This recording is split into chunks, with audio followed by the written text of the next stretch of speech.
comment s'organiser efficacement tout au long de l'année pour être prêt.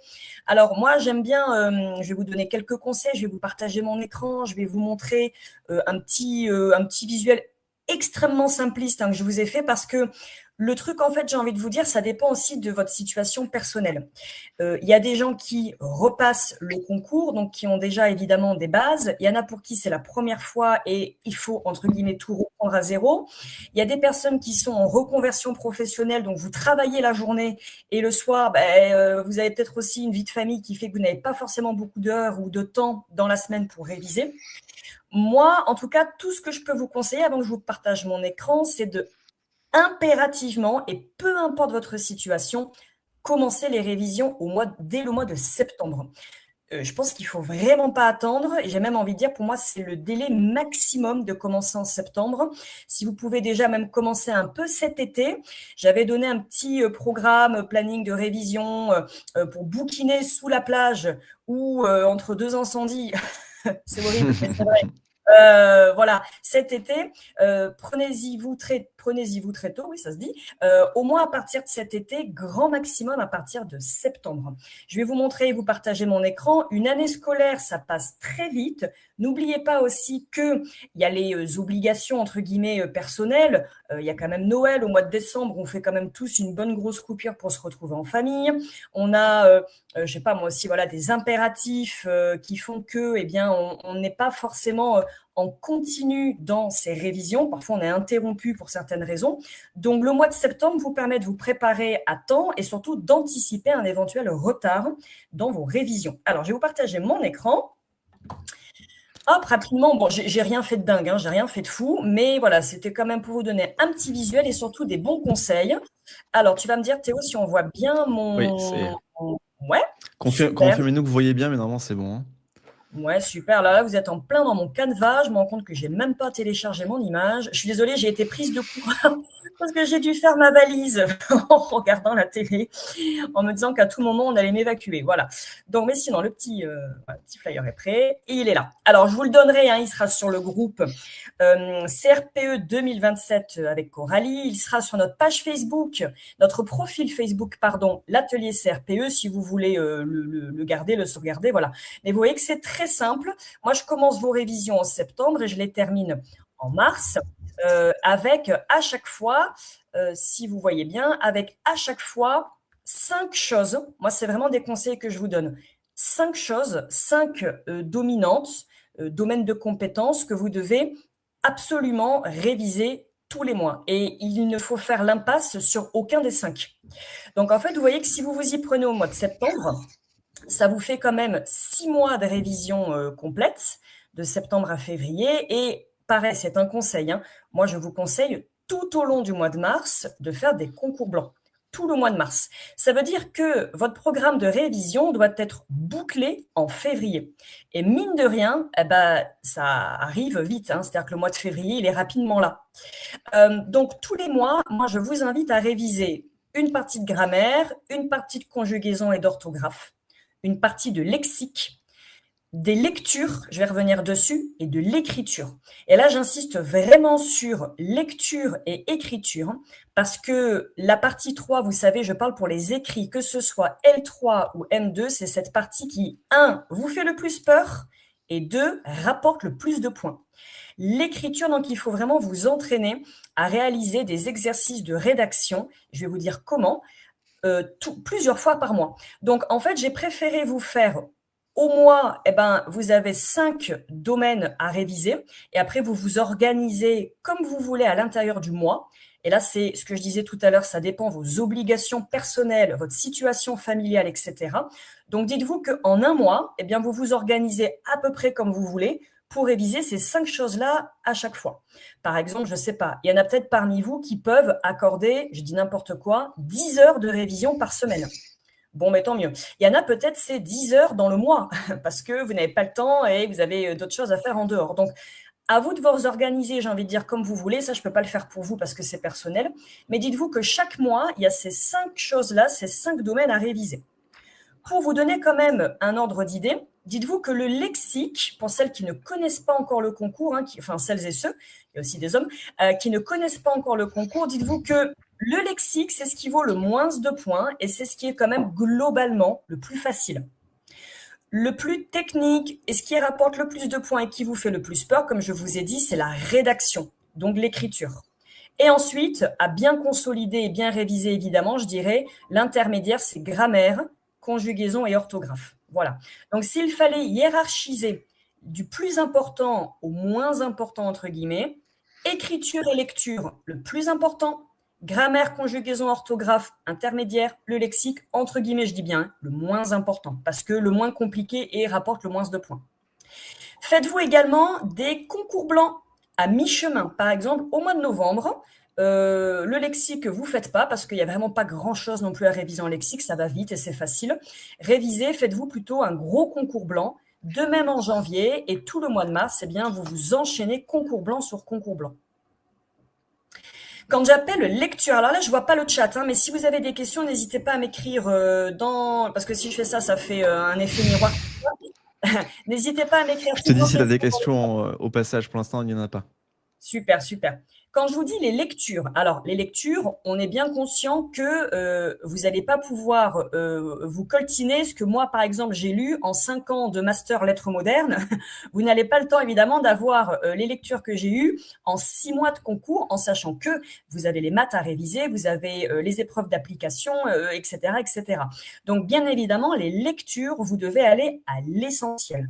Au lieu de me répéter, je vous invite à aller, comme je vous l'ai dit tout à l'heure, sur Facebook. Vous allez sur mon groupe CRPE 2027 avec Coralie, professeure de français.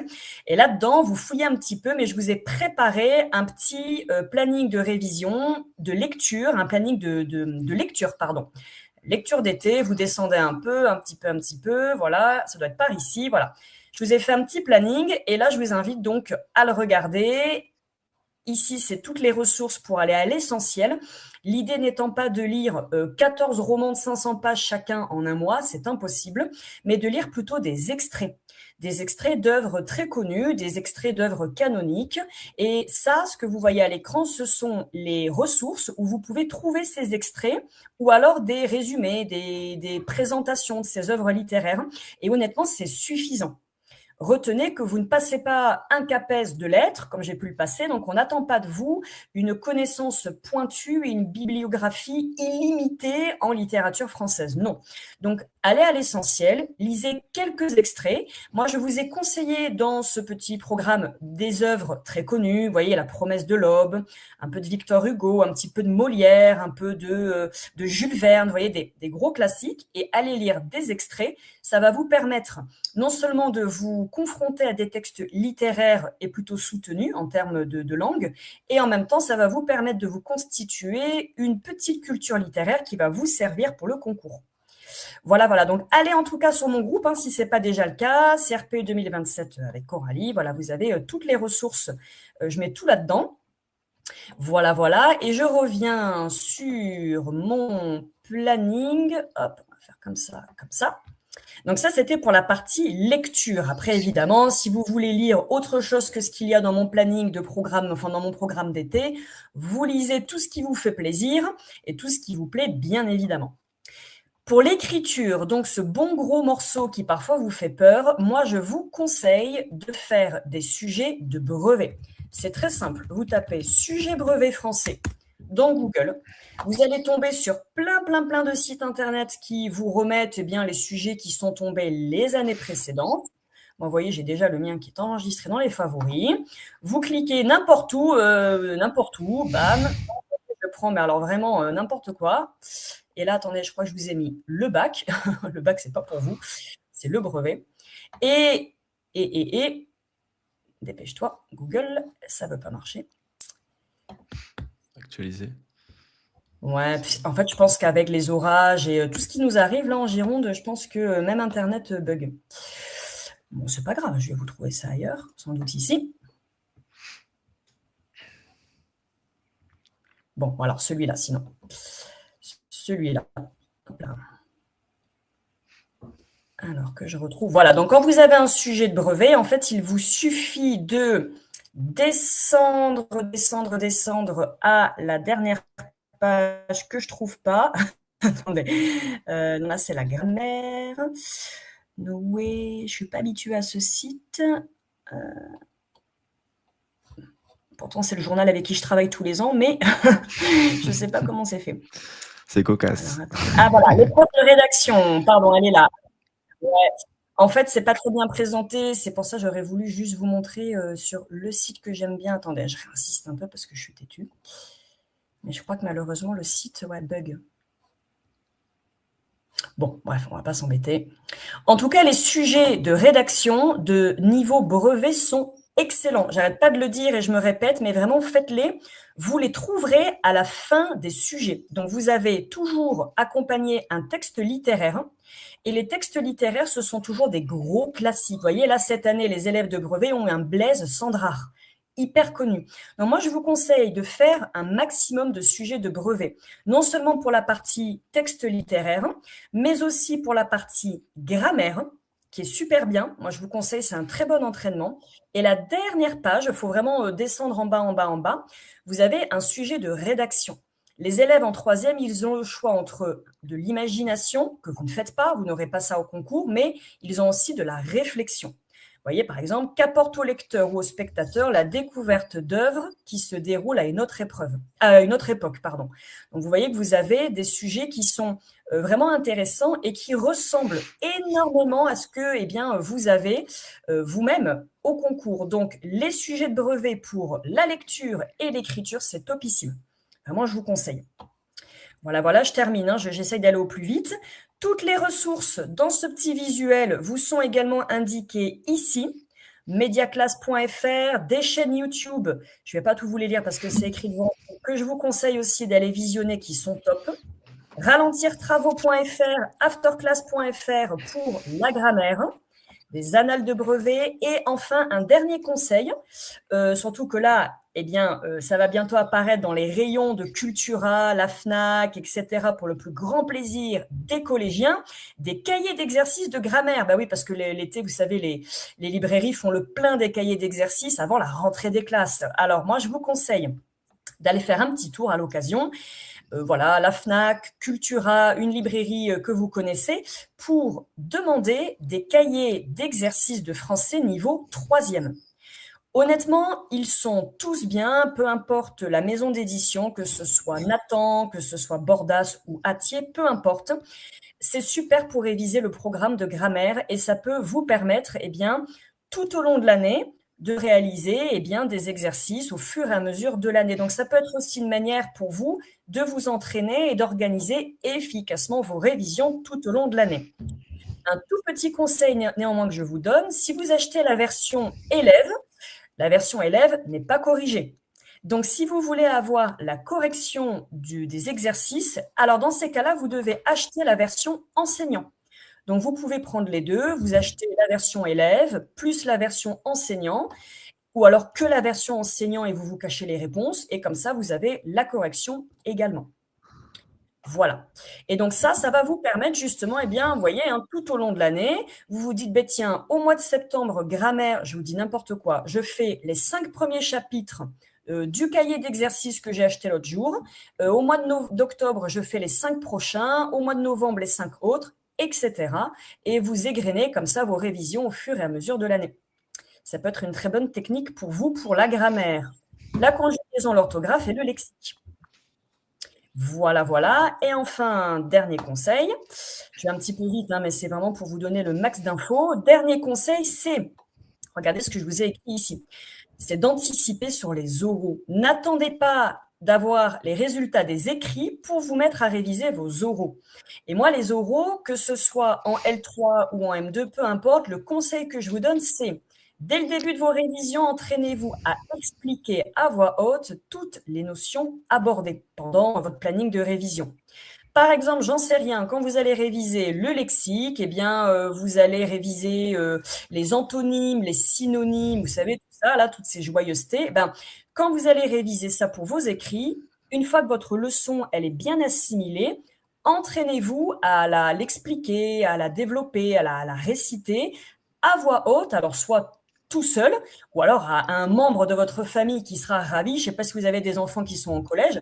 Ça pourrait être super justement que vous leur expliquiez des notions qu'ils ont en français. Sinon, voilà, vous faites ça tout seul dans votre coin. Mais entraînez-vous absolument à verbaliser, à oraliser les notions que vous révisez pour les écrits. C'est hyper important parce que souvent, les oraux, vous êtes un peu bloqué dans la manière de vous exprimer face au jury, avec le stress évidemment et la pression du concours. Donc, c'est vraiment important que vous débloquiez la parole dès vos révisions des écrits pour après être à l'aise, si vous êtes admissible, pour être à l'aise le jour des oraux et ne pas avoir la sensation de tout reprendre à zéro, vous voyez.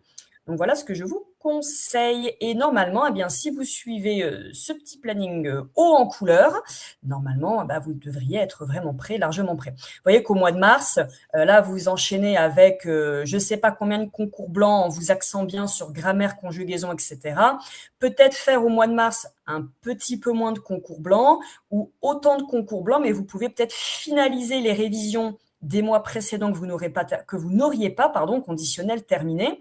Donc, ça vous laisse de la marge, ça vous permet d'anticiper, vous n'êtes pas stressé. Vous pouvez passer un Noël tranquille en décembre, vous faire une petite pause parce que vous savez que vous n'êtes pas en retard. Et d'ailleurs, vous voyez qu'au mois de décembre, si vous respectez bien ce planning, eh bien, vous êtes à la moitié du parcours dans vos révisions. Donc, vous êtes dans les temps. Voilà. Dans les temps et pas précipité. Voilà, voilà. Tu as eu des petites questions et rebondissements sur ce que tu disais. Allez, je regarde tout ça. Alors, Léa, tu finis La promesse de l'aube de Romain Gary. Tout Romain Gary est très beau. C'est vrai que Romain Gary, c'est vraiment agréable à lire. Un vrai plaisir. Les CB en condition. Oui, les concours blancs, mettez-vous en condition exactement. Vous vous chronométrez. Vraiment, voilà, vous jouez le jeu. Chronométrez-vous. Pour moi, c'est vraiment un très bon conseil, oui. Les ressources comme la Comédie Française, Alchimie du roman et Mediaclass, ce sont 3 chaînes YouTube que je vous conseille. La Comédie Française, c'est, vous savez, cette institution à Paris où il y a une troupe théâtrale permanente qui produit des pièces de théâtre, les plus connues. Alors là, vous avez les gros classiques du théâtre. Et sur YouTube, vous pouvez les voir jouer. Des fois, ils font même des lectures, ce qu'on appelle du théâtre à table. Donc, ça vous permet de lire ou d'écouter ou de voir du Molière, du Racine, du Beckett, du Marivaux. Enfin, voilà, ça, c'est pour les fans de théâtre. Mais ils font aussi des lectures expressives. Par exemple, Guillaume Gallienne, qui est un excellent comédien, lit notamment les poèmes d'Arthur Rimbaud. Et ça, c'est sur la chaîne de la Comédie Française. Donc vraiment, allez voir. C'est super, c'est excellent. Ce sont des professionnels du monde du théâtre, donc c'est un vrai plaisir. Les oraux L3 ont l'air bien plus musclés que l'écrit. Je ne suis pas mauvaise en français, mais en juger par la vidéo du site. Alors, la vidéo du site de l'Éducation nationale, moi, je trouve que c'est n'importe quoi. Je suis désolée, je le dis franchement comme je le pense. Je trouve que cette vidéo, en fait, finalement, elle ne fait qu'inquiéter les élèves parce que les 40 minutes de questions avec le jury, les questions, elles partent dans tous les sens. Enfin, le pauvre candidat, là, il a eu je ne sais pas combien de questions en série. Voilà, je trouve que la vidéo, moi, j'ai fait passer des oraux blancs par un organisme de formation qui m'avait recruté pour cette mission cette année. Les oraux blancs les consignes que j'ai reçues étaient quand même légèrement différentes de ce qui est apparu dans la vidéo de l'Éducation nationale, à savoir que les 40 minutes d'entretien ne sont pas un bombardement de questions en face du candidat. On essaie plutôt de créer un dialogue plutôt que de faire une espèce de QCM, vous voyez, ou d'interrogatoire auquel le candidat doit répondre en un temps record. Donc, les oraux ne sont pas spécialement plus musclés. Je ne sais pas si parmi vous, cette année, certaines personnes peuvent témoigner, auraient passé les oraux, mais n'ont pas eu leur concours. Mais les oraux, finalement, au moment de ce que j'ai fait passer en concours blanc, c'est vraiment le même contenu que les écrits. C'est la même chose que les écrits, mais il faut parler. Voilà, il faut le dire, il faut l'expliquer. Et là, on veut voir aussi votre posture de futur enseignant. C'est-à-dire qu'on veut voir si vous êtes capable d'expliquer des notions en maths ou en français à l'oral. Parce que c'est par ce biais-là que vous passerez devant vos élèves, donc évidemment. Alors le cahier d'exercice Grévis niveau seconde. Il n'y en a pas besoin. Le Grévis, non seulement c'est pas ce qu'on va vous demander au concours, c'est beaucoup trop pointu. Moi, c'est ce que je faisais pour réviser mon CAPES de lettres, le Grévis. Donc, vous voyez, c'est pas ça. Le Grévis, c'est très costaud, c'est très pointu. Vous allez ingurgiter des notions qu'on ne vous demandera pas au concours. Donc, le grévisme, moi, je dirais avec des pincettes, pourquoi pas à la fin de votre parcours de révision, pour vraiment vous dire, hey, tiens, si je me faisais un petit challenge, je me fais du grévisme. Mais pour moi, ce n'est pas le compagnon idéal pour commencer des révisions. En plus, le grévisme n'est pas à jour des nouveaux termes. Votre Bible, c'est la terminologie de grammaire que vous trouvez en format PDF sur Internet. Et le grévisme n'est pas à jour sur les petits détails, vous savez, comme quoi donc n'est plus une conjonction de coordination, mais un adverbe. Vous voyez, tous ces petits détails qui peuvent vous coûter des points sur une copie. Et le grévisme n'est pas forcément un jour. Donc, en plus, c'est trop costaud comme contenu. Donc, moi, je serais vous. Dirigez-vous plutôt sur des cahiers d'exercices niveau brevet, niveau 3e, des éditions Hatier, Bordas, Nathan, vous voyez, les plus connus. Et honnêtement, ça fait son job. À partir de quand vous préparez aux oraux? Septembre ou maintenant? Alors là, c'est pareil, je dirais que ça dépend de votre parcours. Si vous avez déjà passé le concours, j'entends, vous avez été jusqu'aux oraux, et puis vous n'avez pas eu les oraux. Bon, voilà, vous avez été recalé après les oraux. Bon, vous avez déjà un peu d'avance par rapport à quelqu'un qui n'a jamais passé son concours. Vous avez révisé un programme, vous êtes même passé devant un jury. Donc, peut-être que pour ces gens-là, et puis tout dépend de votre note, vous avez peut-être une note très basse ou une note plutôt satisfaisante, mais pas suffisante en tout cas pour passer la barre des admissions. Tout dépend, j'ai envie de dire, votre parcours et puis vos ressources. Moi, je pense qu'il n'est jamais trop tôt pour se préparer à un concours. Moi, pour vous donner par exemple un exemple personnel, mon CAPES, je l'ai préparé, j'ai mis 2 ans. Alors que d'habitude, on conseille aux candidats de prendre 1 année pour se préparer. Et moi, je me suis mis 2 ans en avance pour préparer mon concours. Et en fait, j'avais tellement révisé que j'ai eu le temps de faire 2 fois le programme de révision. Ce qui est, personne ne fait ça. Hein. J'étais la seule de la promo à avoir eu le temps de faire 2 fois le programme de révision.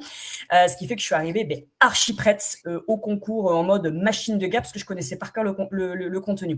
Donc moi, je dirais il est jamais trop tôt. Tout dépend aussi de vos impératifs personnels. Mais dès septembre, vous commencez et les écrits et les oraux, les deux allant de pair. En plus, les deux allant de pair. Donc vraiment, n'hésitez pas à commencer tôt. Au plus tôt, je me sers de la version enseignante pour faire des fiches. Oui, c'est bien, vous pouvez vous faire des petites fiches, c'est top. Pareil, les fiches, je préfère pas vous donner de modèles. Je fais ça pour mes élèves très jeunes, les ados, mais pour les adultes, chacun fonctionne comme il veut avec ses fiches, mais faites-vous des fiches de révision, c'est vrai que ça, c'est top.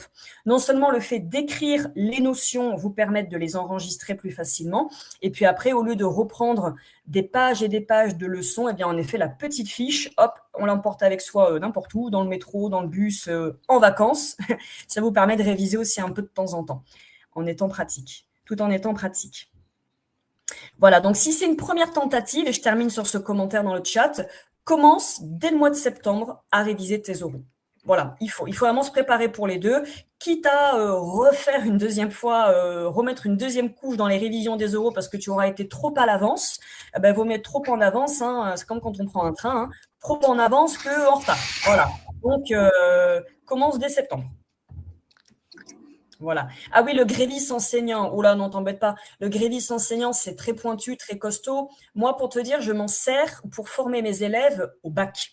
Mais vous, on ne vous demande pas du tout de faire le bac. Ce n'est pas du niveau bac ce qu'on vous demande pour l'épreuve de français, que ce soit L3 ou M2. Donc, le grévis, ne t'embête pas avec ça. C'est trop costaud, c'est trop complexe. Comme je t'ai dit, à la rigueur, à la fin de tes révisions, au mois de février, pour te faire un petit challenge personnel, te dire, tiens, c'est tellement finger in the nose maintenant pour moi le français que je suis même capable de faire du grévis, mais ce n'est pas le meilleur compagnon pour commencer tes révisions.